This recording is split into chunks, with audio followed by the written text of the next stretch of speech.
ceasefire is over. Israeli warplanes have launched massive strikes across Gaza, killing top Hamas leaders.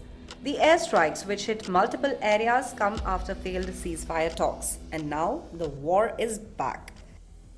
Israel's latest airstrikes on Gaza have killed key Hamas leaders, according to Hamas sources. Among them, Mahmud Abu Watfa, the head of Hamas's police and internal security services. He was targeted in Gaza City.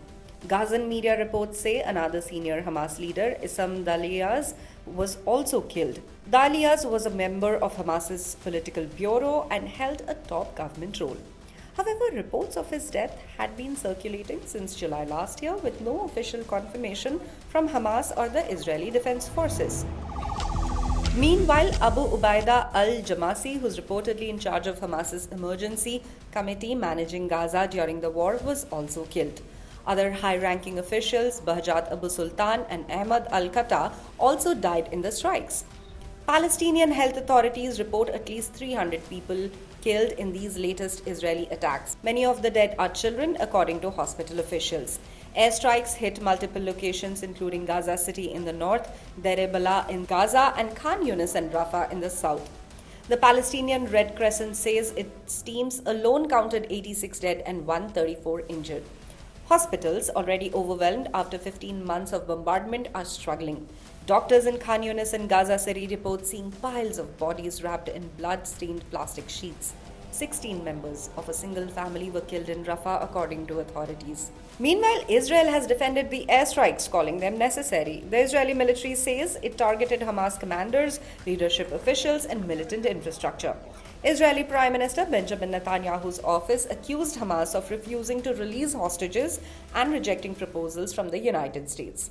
The statement read, "Israel will, from now on, act against Hamas with increasing military strength." The White House confirmed that Israel had consulted with the United States before launching the strikes. White House spokesperson Brian Hughes said Hamas could have released hostages to extend the ceasefire, but instead chose refusal and war. The ceasefire talks had been ongoing in Doha, with mediators from Egypt and Qatar trying to broker a deal.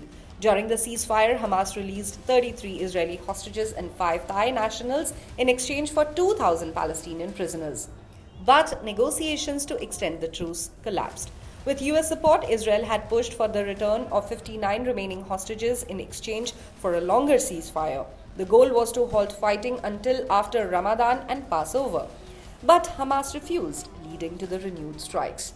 Under the current circumstances, what happens next? Israeli forces are now expected to intensify their military operations. The military says strikes will continue for as long as necessary and may expand beyond air raids. Ground operations could follow. Meanwhile, in Gaza, families who had returned home during the ceasefire are once again fleeing. Reports from Rafah say Israeli tanks have resumed shelling, forcing residents to escape north towards Khan Yunis. The war in Gaza has entered a new phase, and for civilians, the suffering continues. For more details on the ceasefire and Israel's attack in Gaza, stay tuned to the official YouTube channel of the Indian Express.